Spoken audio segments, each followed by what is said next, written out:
Hello बच्चों, आज मैं कराने वाली क्लास 6 का जो सैम्पल पेपर आया है, आपको इसको सॉल्व करके बता रही हूँ। इसको आपको आइडिया लग जाएगा पेपर कैसे आप सॉल्व करेंगे, ठीक है। और क्योंकि इस बार का सिलेबस चेंज है तो बच्चों को ये सोच रहे हैं कि कंफ्यूज है पेपर कैसे बन के आएगा। तो चलिए स्टार्ट करते हैं। तो इसमें एक मार्क से 12 क्वेश्चन है और 2 नंबर के 6 क्वेश्चन है, 3 नंबर के 3 क्वेश्चन है, 5 नंबर के 3 क्वेश्चन है और 6 में आपको केस स्टडी दे रखा है, ठीक है। तो चलिए स्टार्ट करते, फटाफट करेंगे ताकि कम टाइम में आपका ज़्यादा पेपर सॉल्व हो सके। पहला अंक 3058 से बनने वाली बड़ी संख्या क्या होगी? सेक्शन सी, निम्नलिखित आंकड़ों में से 5 की बारंबारता और इसे मिलान चिन्ह के द्वारा आपको अंकित करना है। 1 2 3 4 5 6 7। तो देखो ये मिलान चिन्ह ऐसे होते हैं 7। सबसे छोटी सबसे बड़ी 3 अंकों का योग क्या होगा? तो आप जोड़ोगे तो ये 999, 100 के जोड़ोगे तो ठीक है ऐसा आ जाएगा। तो इसका आंसर ये होगा। निम्नलिखित में से विराहक संख्या क्या होती है? विराहक संख्या होती है जैसे 1 2, अब 2 में 1 जोड़ दिया 3, 3 में 2 जोड़ दिया 5, 5 में, तो ठीक है ये विराहक संख्या है आपकी। अब चलते हैं, निम्नलिखित में से कौन सा रेखाखंड दर्शाता है ए बी? अनुक्रम 100 90 10। अगली संख्या क्या होगी? 60। निम्नलिखित में पहली ड्रॉ में क्या है? 20 20 2020, ठीक। 13 की अभाज्य युग्म संख्या क्या होती है? 13 की अभाज्य संख्या युग्म 11 होगी क्योंकि आसपास की और इसमें 2 का अंतर है। इनमें ज़्यादा अंतर है, इसमें ज़्यादा अंतर है। मेरा गला बैठ गया बच्चों, ठीक है। 100 के माप का कोण निम्न द्वारा दर्शाइए। देखिए 100 के माप कोण जो इसमें ये ऐसे नहीं, ये कम है, एक्यूट एंगल है, ये राइट एंगल है, मतलब समकोण है। तो ये आपका ए आंसर करेक्ट है, ठीक है। निम्नलिखित में कौन सी संख्या वर्ग के रूप में दिखाई जा सकती है? 4, क्योंकि आप 2 का स्क्वायर करोगे तो वर्ग के रूप में दिखाई जा सकती है। किस किरण में होता है एक स्रोत बिंदु? किरण का स्रोत बिंदु शुरुआत होती है, अंत नहीं होता है। कोल्टस अनुपात से विषम संख्याओं के लिए क्या है? 3 से गुणा करना, उसमें 1 जोड़ना, ये इसका नियम है, ठीक है। देखिए ऐसे क्वेश्चन आपको आएंगे। अब आ जाते हैं खंड। यहाँ पे आपके 12 क्वेश्चन हो गए। अब खंड बा 50 300 120 15 को ऐसे भरिए कि 4800 आ जाए। देखिए मैंने 120 50 को इससे मल्टीप्लाई किया तो 6000 आ गया। 1500 300 को जो 18 इसको माइनस करेंगे तो 4800 आ जाएगा, ठीक है। चांद की सहायता से आप 40 का कोण बनाए तो चांद की सहायता से आप 40 का कोण बना सकते हैं डी की सहायता से, ठीक है। अब चलते 16 और 20 के सार गुण लिखिए। 16 का और 20 का।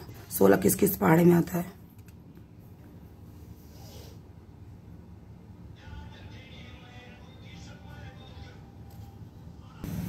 मैं आपको क्वेश्चन यहाँ पे करके दिखा रही हूँ बेटा। अब आपको यहाँ पे ध्यान रखना, थोड़ा मैं भी कंफ्यूज थी। गुणज पूछा आपसे, क्या पूछा? गुणज। तो आई मीन आपको 16 का पहाड़ा बढ़ाना है, टेबल्स लिखनी है आगे।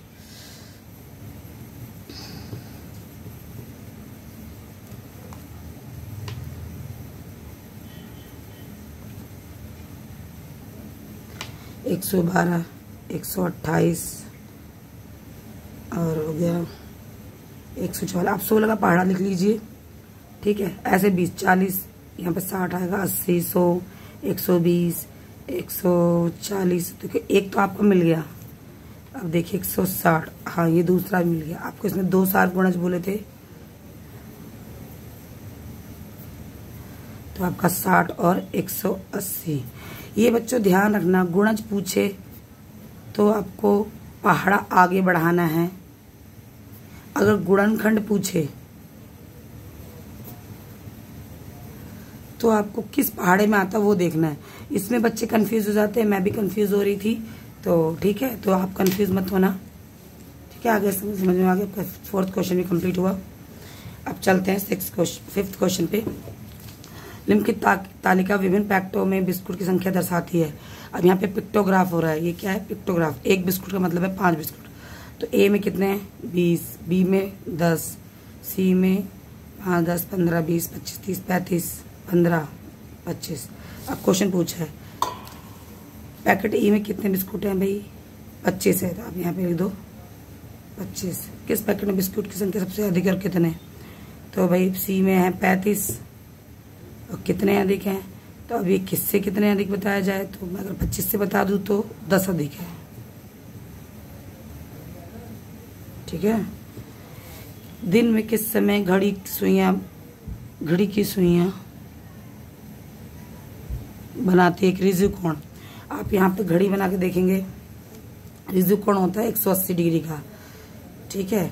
एक तो वो इस टाइम पे बनाती है, तो आप यहाँ पे देखो उस टाइम पे 12:30 बज रहे होते हैं, तो मैंने 12:30 भी बता सकती हूँ। आप इसे यहाँ पे ये ज़्यादा आसान रहेगा, तो 12:30 बजे रिजु कोण बनाती है। एक समकोण कब बनाती है, जब वो 3 बजाती है, तो 3 बजे एक समकोण बनाती है। समकोण क्या होता है, जो 90 डिग्री का होता है, ठीक है। संख्या 21 के त्रिभुज के रूप में व्यक्त कीजिए। तो आप संख्या देखिए, आप इसे त्रिभुज के रूप में व्यक्त करना है, मैं ये भी आपको करके बताती हूँ। देखो मैं बना रखा है, 1 2 3 4 5 6 से 21 बनेगा। पहले हम एक डॉट लेंगे, एक बार दोबारा बनाते हैं, 1 फिर 2 फिर 3 फिर 4 ऐसे 5 फिर 6, ठीक है। इस तरीके से आपको कोण बनाना है, ठीक है। यहाँ आपका क्या क्वेश्चन नंबर 7 खत्म होता है। संपूर्ण ग्राफ के फॉर बनाइए, ये आपके 1.1 में दे रखी है। चाहे तो इन दोनों में से क्वेश्चन में से कोई एक आपको करना होता है। अब चलते हैं खंड 7 पे। ये 3 अंक का क्वेश्चन है। पहली 6 विषम संख्याएं और फिर इन्हें जोड़ी। विषम संख्या क्या होती हैं, विषम संख्या वे होती हैं जो अपने अलावा मतलब अपने अलावा किसी और से भाग नहीं होती हैं। ये तो अभाज्य हुई विषम संख्या जो 2 से भाग नहीं होती। चलिए देखिए, 1 3 5, पहले शुरू की देखिए, 1 3 5 7 9 और 11, इन सबको जोड़ दिया आया 36। 36 तक भी आप करोगे ना बच्चों तो ठीक है। अगर इसका स्क्वायर पूछ ले तो 36 का स्क्वायर क्या होता है 6, पर आप अभी स्क्वायर के बारे में नहीं बताया गया है, तो कोई बात नहीं। आप 36 से भी करोगे तो कोई दिक्कत नहीं है। एक रेखा और एक रेखाखंड कीजिए, उसके बीच के 2 अंतर बताइए। देखिए, एक रेखा की शुरुआत होती है, अंत नहीं होता। रेखाखंड का शुरुआत भी होती है, अंत भी होता है, ठीक है। तो ये आपका डिफरेंस हो गया। चंदन में अपने जन्मदिन पर अपने दोस्तों को पार्टी दी। तालिका पार्टी बच्चों देखो, कपड़े रंग, पोशाक के रंग, बच्चों की संख्या ऊपर दी गई। चित्रलेख के रूप में भी बोल सकते हो, ठीक है। चित्रलेख माने पिक्टोग्राफ, जैसे आप ये बनाए ना पिक्टोग्राफ, ऐसा भी बना सकते हो। और आप दंडालेख के रूप में, तो दंडालेख का मैंने देखो ये बना दिया है, ऐसे बनाए 0 2 4 6 8 का ग्राफ लीजिए। फिर देखिए नीला रंग है, तो नीले में बच्चे डालिए, ऐसे करके आप इसे पूरा बना सकते हैं। और इसकी आप 1-2 बार रिवीजन भी कीजिए, ये चैप्टर 4 से रिलेटेड है, ठीक है। तो यहाँ पे खंड 7 खत्म होता है। अब आ जाते हैं खंड 10 पे। थोड़े से इंटरेस्टिंग क्वेश्चन है, समझने वाले क्वेश्चन है, ठीक है। इसकी आप 1 बार 2 बार 3 बार प्रैक्टिस कीजिए, तभी आपको क्लियर होंगे। मैं आपको अभी बताती हूँ। संख्या 2025 के लिए काप्रेकर स्थिरांक को स्थापित कीजिए। देखिए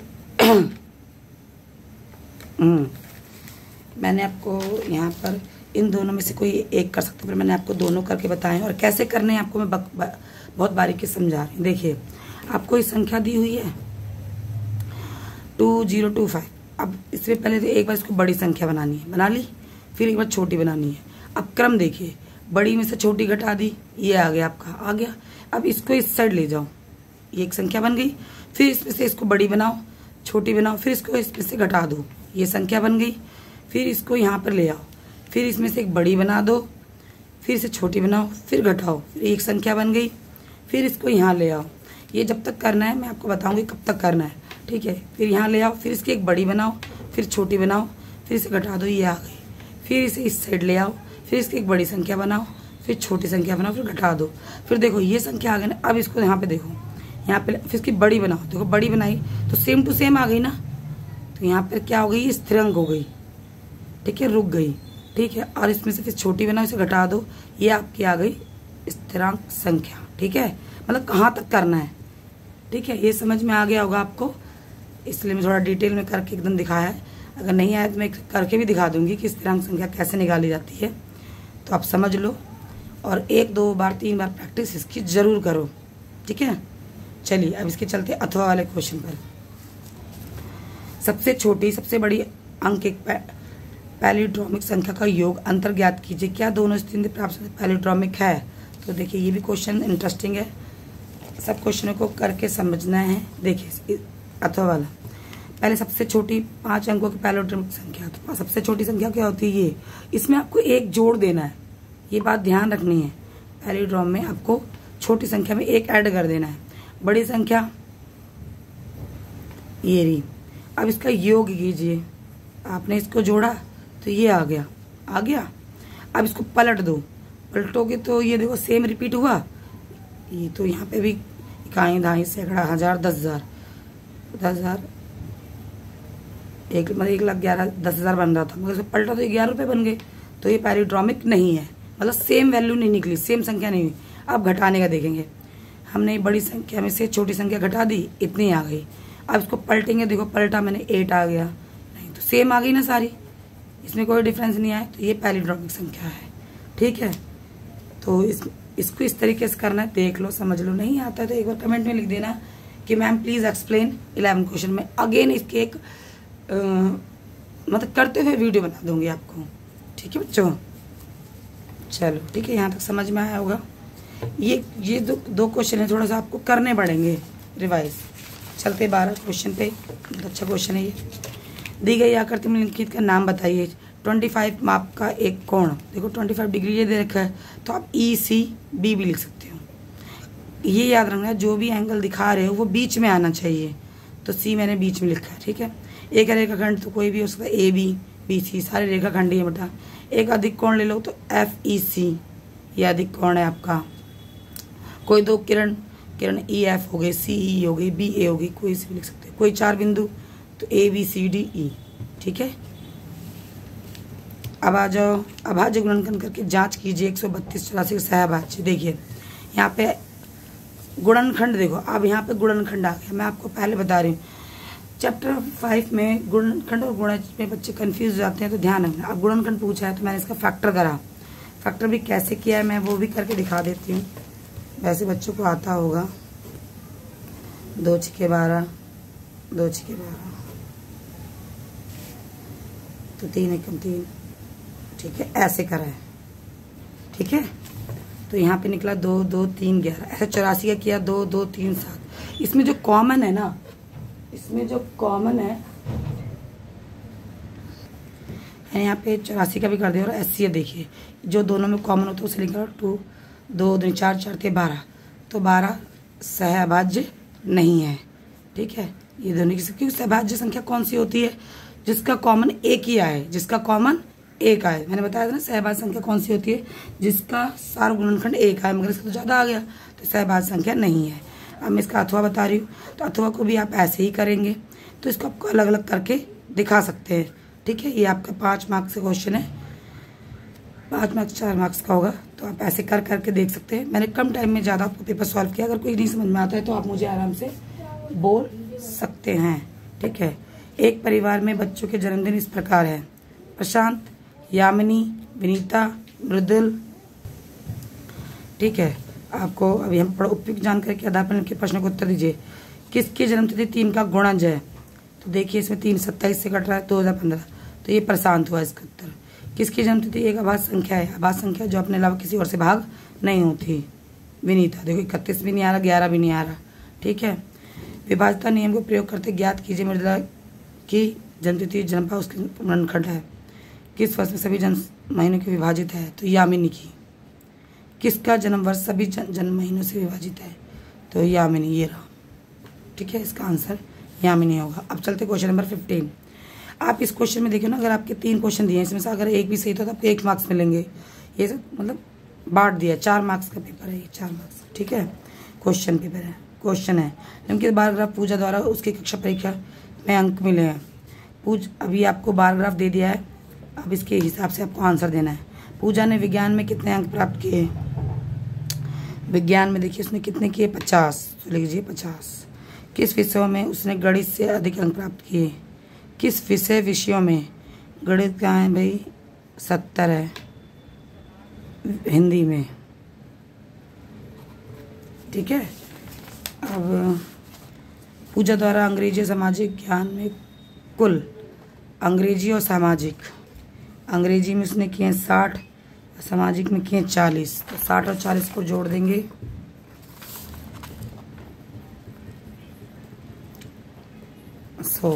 अथवा वाला चाहे करो या ना करो, फिर भी मैं बता देती। पूजा ने हिंदी और गणित में कितने अंक प्राप्त किए? गणित में तो उसके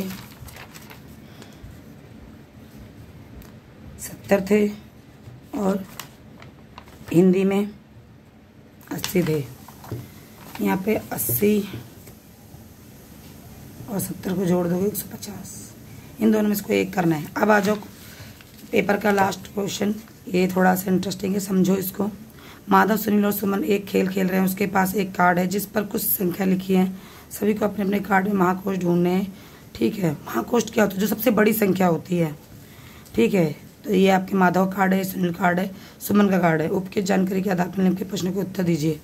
माधव के कार्ड की प्रथम पंक्ति में कौन सी संख्या महाकोष्ठ है? देखिए प्रथम पंक्ति, इसमें महाकोष्ठ कौन कौन सी है? एक है, ये 3 अंकों की, 4 अंक की, तो इसको चारों को हम महाकोष्ठ में दिखाएंगे। ये मैंने आपको लिख दिया है यहाँ पे। दूसरी पंक्ति में किस कार्ड में केवल महाकोष्ठ है? देखिए दूसरी पंक्ति में इसके पास, दूसरी पंक्ति के किसके कार्ड में?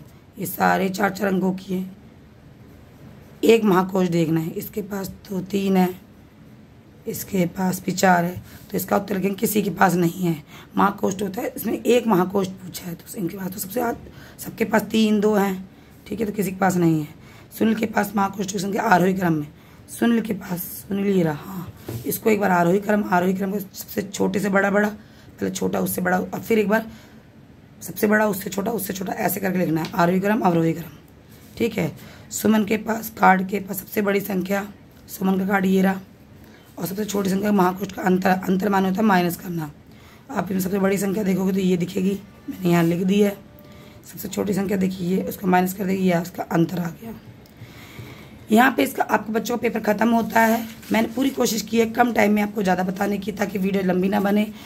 ठीक है, फिर बच्चे बोर हो जाते हैं। और प्लीज़ इसकी रिवीजन कीजिएगा। अगर आपको वीडियो अच्छी लगी तो मेरे चैनल को सब्सक्राइब भी कीजिएगा, लाइक कीजिएगा, अच्छे कमेंट दीजिएगा, ताकि मैं मोटिवेट हो सकूं और मैं इसके साइंस, SST, इंग्लिश के भी पेपर आपको जल्द से जल्द दे सकूं आंसर सहित। तो राधे राधे सभी बच्चों को। और अच्छी लगे मेरी वीडियो तो प्लीज़ अपने ग्रुप में शेयर कीजिएगा और अपने फ्रेंड्स लोगों को भी दीजिएगा। ठीक है, धन्यवाद।